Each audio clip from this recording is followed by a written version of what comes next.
মুসলমান, ছোট্ট জিনিস হইতে দেখো বড় জিনিসের মান।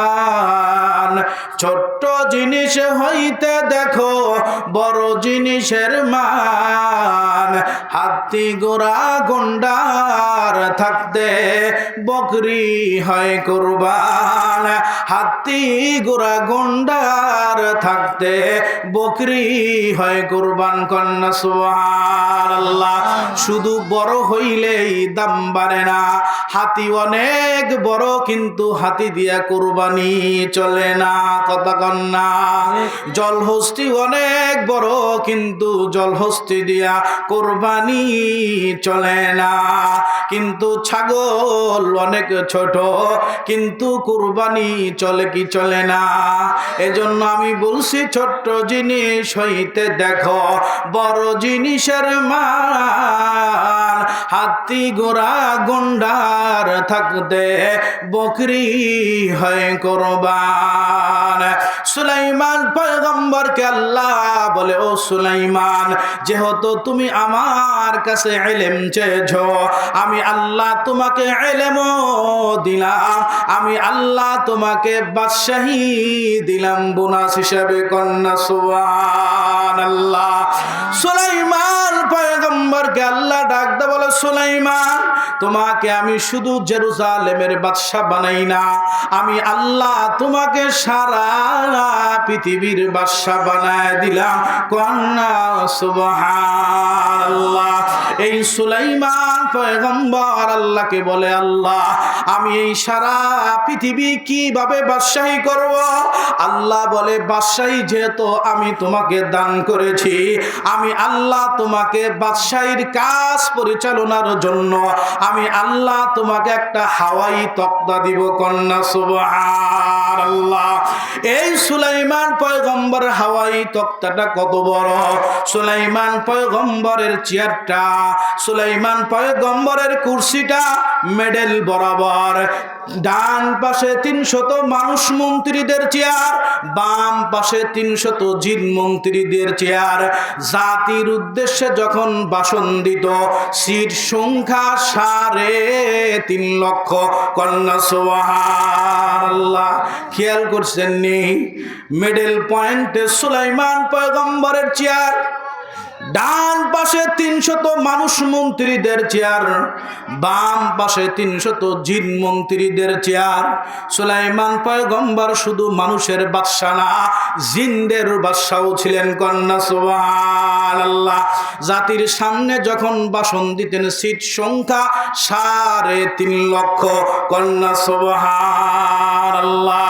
সারা তক্তার উপরে 4 ইঞ্চি পুর স্বর্ণের পাত বসানো এই বিশাল শাহী সিংহাসন নিয়ে সুলাইমান পয়গম্বর আকাশ দিয়ে উড়ে যায়।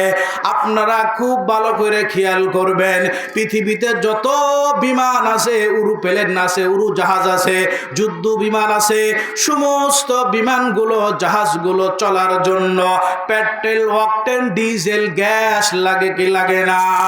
এটাকে চালাইবার জন্য যেরকম গ্যাস, পেট্রোল, অকটেন, ডিজেল লাগে, আবার চালাইবার জন্য ড্রাইভার লাগে কি লাগে না?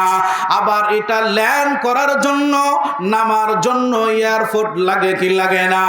আল্লাহ বলে, ও সুলাইমান পয়গম্বর, আমি তোমাকে এমন একটা হাওয়াই তক্তা দিলাম, যেটা চলবার জন্য octane, petrol, diesel, kerosene, gas লাগবে না।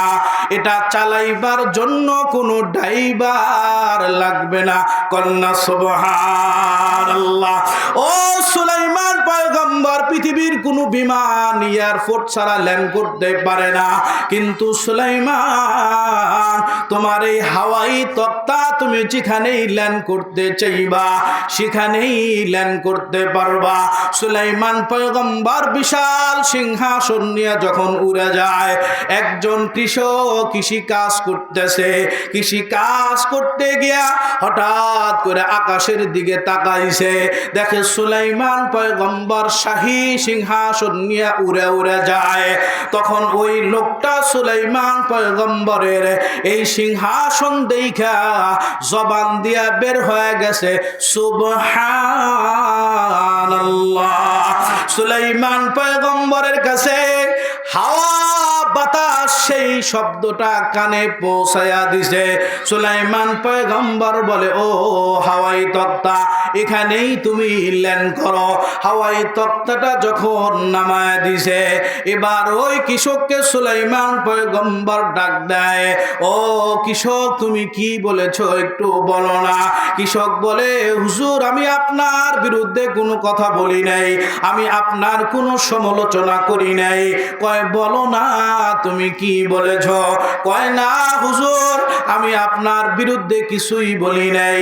সুলাইমান পয়গম্বর বলে, ও বাবা বলো না তুমি কি বলেছ? তখন ওই কৃষক বলে, ও আল্লাহর নবী সুলাইমান, আপনার এই বিশাল সিংহাসন দেখা আমার জবান দিয়া বের হয়ে গেছে সুবহানাল্লাহ। সুলাইমান পয়গম্বর বলে, আমার এই হাওয়াই তক্তা তুমি নিয়ে নাও, সুবহানাল্লাহর সওয়াবটা আমাকে দিয়ে দাও। কন্যা সুবহানাল্লাহ।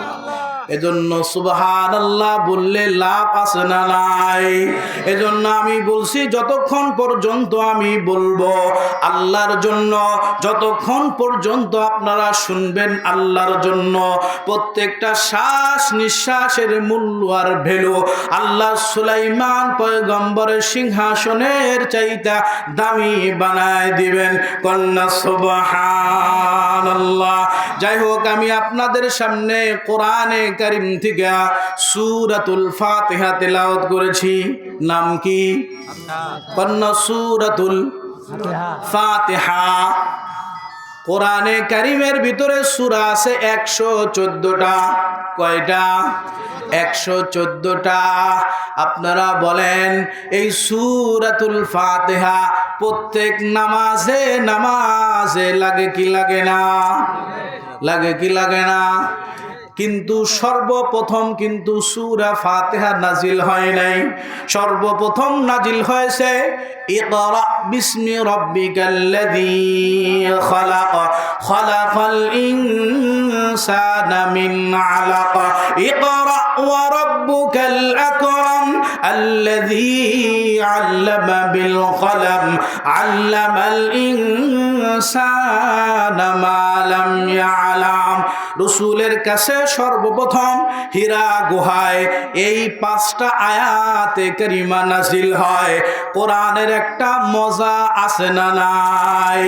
রাসূলের কাছে যখন এই 5টা আয়াত নাজিল হয়েছে, কোরআনের একটা লাজ্জত, কোরআনের একটা মজা, কোরআনের একটা স্বাদ নবী পেয়ে গেছেন। কন্যা সুবহানাল্লাহ। এজন্য নবী অপেক্ষায় আছে আরো যদি কিছু নাজিল হইতো। হঠাৎ করে আল্লাহর নবী ক্রিং ক্রিং শব্দ পান, অর্থাৎ জিবরাইল আমিনের আগমন।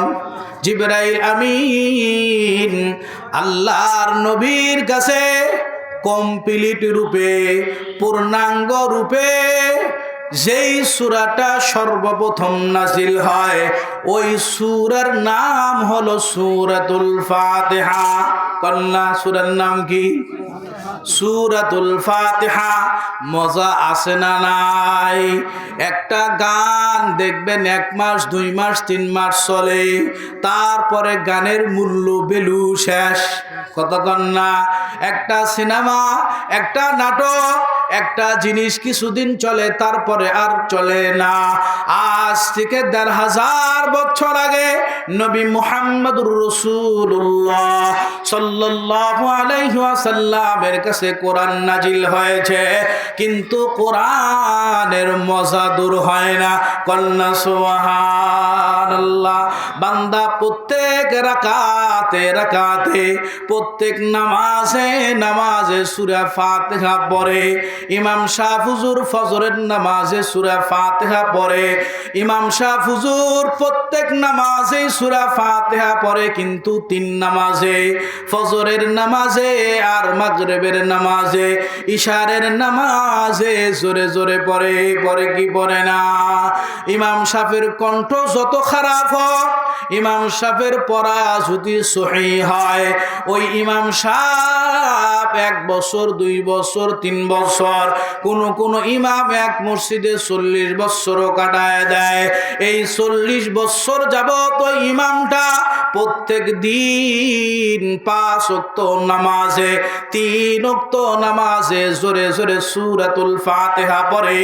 কোনদিন কোন মুসল্লি আজ পর্যন্ত বলে নাই, ও ইমাম শাহ হুজুর আর সূরা ফাতিহা পড়েন না, সূরা ফাতিহা ভালো লাগে না। এটা কি কেউ কোনদিন বলছে? কতক্ষণ বলছে? কেন বলে না? আল্লাহ বলে, আমি কোরআনের ভিতরে মজা ঢুকায়া দিছি কন্যা। সুবহানাল্লাহ। এজন্য বান্দা যখন নামাজে দাঁড়ায়, আমি ওই দিনকেও আলোচনা করেছিলাম, বান্দা যখন নামাজে দাঁড়ায় যায়, নামাজে যখন দাঁড়ায় আল্লাহু আকবার বইলা, কি বইলা নামাজে দাঁড়ায়? আল্লাহু আকবার মানে কি? আল্লাহ সবসে বড়া হয়, আল্লাহ সব কিছু থেকে বড়। আমার চাকরির থেকে আমার আল্লাহ বড়, আমার ব্যবসার থেকে আমার আল্লাহ বড়, আমার কৃষি কাজের থেকে আমার আল্লাহ বড়, আমার বন্ধুদের আড্ডা থেকে আমার আল্লাহ বড়, আমার সন্তানের থেকে আমার আল্লাহ বড়, আমার বিবি থেকে আমার আল্লাহ বড়।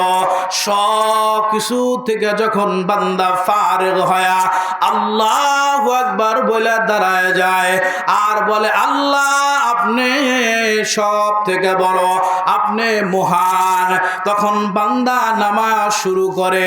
তারপরে সানা পড়ে কি পড়ে না? কতক্ষণ না? সানা পড়ে কি পড়ে না? সানা পড়ার পরে বান্দা যখন নামাজে দাঁড়ায়া সূরাতুল ফাতিহা তেলাওয়াত শুরু করে, বান্দার সাথে আল্লাহর সাথে কথোপকথন শুরু হয়ে যায়। কল্লা সুবহানাল্লাহ। বান্দা নামাজে দাঁড়াইছে, নামাজে যখন বান্দা দাঁড়ায়া যায়, দাঁড়ায়া যখন সূরাতুল ফাতিহা তেলাওয়াত শুরু করে, বান্দার মাঝে আর আল্লাহর মাঝে তখন কোনো পার্টিশন, কোনো পর্দা, কোনো অন্তরাল থাকে না। বান্দার সাথে আল্লাহ রাব্বুল আলামিন কথা বলা শুরু করে দেয়। কন্যা সুবহানাল্লাহ।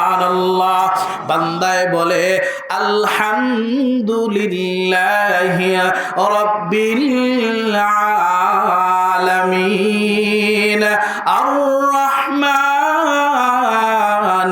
রহিম মালিকি ইয়াউমিদ্দিন ইয়্যাকা না'বুদু ওয়া ইয়্যাকা নাস্তাঈন ইহদিনাস সিরাতাল মুস্তাকিম সিরাতাল লাযীনা আন'আমতা আলাইহিম গায়রিল মাগদুবি আলাইহিম ওয়ালাদ-দাল্লিন।